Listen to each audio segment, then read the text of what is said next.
చూస్తున్నాం. ఎమ్మెల్యేల అనర్హత పిటిషన్పై తెలంగాణ హైకోర్టు విచారణ చేపట్టింది. ఎమ్మెల్యే దానం నాగేందర్, కడియం శ్రీహరి, తెల్లం వెంకట్రావుపై అనర్హత వేటు వేసే విధంగా స్పీకర్కు ఆదేశాలివ్వాలని పిటిషనర్ తరపు న్యాయవాది కోరారు. పిటిషనర్ తరపున వాదనలు గండ్రా మోహన్ రావు వినిపించారు. స్పీకర్కు ఫిర్యాదు చేసిన ముగ్గురు ఎమ్మెల్యేలపై ఎలాంటి చర్యలు తీసుకోలేదని కోర్టుకు ఆయన వివరించారు. సుప్రీంకోర్టు గతంలో ఇచ్చిన పలు తీర్పులను గండ్రా ప్రస్తావించారు.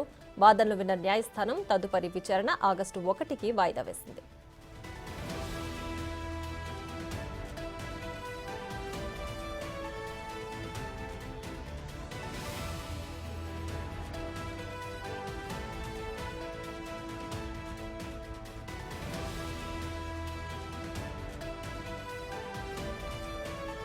ఎమ్మెల్యేల అనర్హత పిటిషన్పై తెలంగాణ హైకోర్టు విచారణ చేపట్టింది.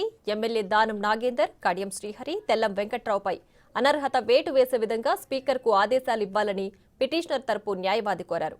పిటిషనర్ తరపున వాదనలు గండ్రా మోహన్ రావు వినిపించారు. స్పీకర్కు ఫిర్యాదు చేసిన ముగ్గురు ఎమ్మెల్యేలపై ఎలాంటి చర్యలు తీసుకోలేదని కోర్టుకు ఆయన వివరించారు. సుప్రీంకోర్టు గతంలో ఇచ్చిన పలు తీర్పులను గండ్రా ప్రస్తావించారు. వాదనలు విన్న న్యాయస్థానం తదుపరి విచారణ ఆగస్టు 1కి వాయిదా వేసింది.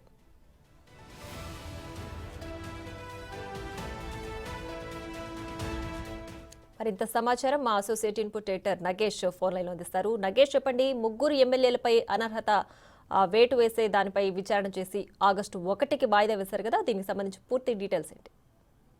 వాదోపవాదాలు హైకోర్టులో సాగాయి. కడియం శ్రీహరి, తెల్ల వెంకట్రావు, దానం నాగేందర్ ముగ్గురు అనర్హతకు సంబంధించిన విచారణని స్పీకర్ ఇప్పటివరకు స్వీకరించలేదని చెప్పి చంద్రమోహన్ రావు వాదనలు వినిపించారు. అనర్హతకు సంబంధించి బీఆర్ఎస్ పార్టీ కంప్లైంట్ ఇచ్చినా కూడా స్పీకర్ అనర్హతకు సంబంధించి ఎటువంటి విచారణ చేపట్టలేదు.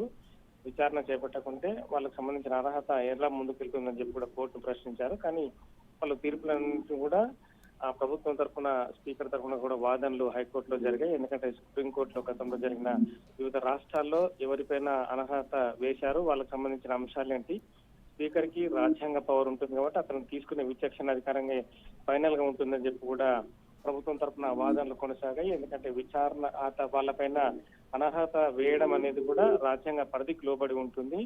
వాళ్ళు పార్టీ మారారు కాబట్టి ఎందుకు మారారు, ఏం సంగతి అనేది కూడా స్పీకర్ విచారణ జరుపుతాడు. తదుపరి నిర్ణయం తీసుకుంటారని కూడా కోర్టుకు తెలిపారు. ఈ క్రమంలోనే విచారణ ఆగస్టు 1కి వాయిదా వేస్తూ హైకోర్టు మళ్ళీ ఆగస్టు 1 విచారణ చేపడతామండి. Right Nagesh, thanks for the updates.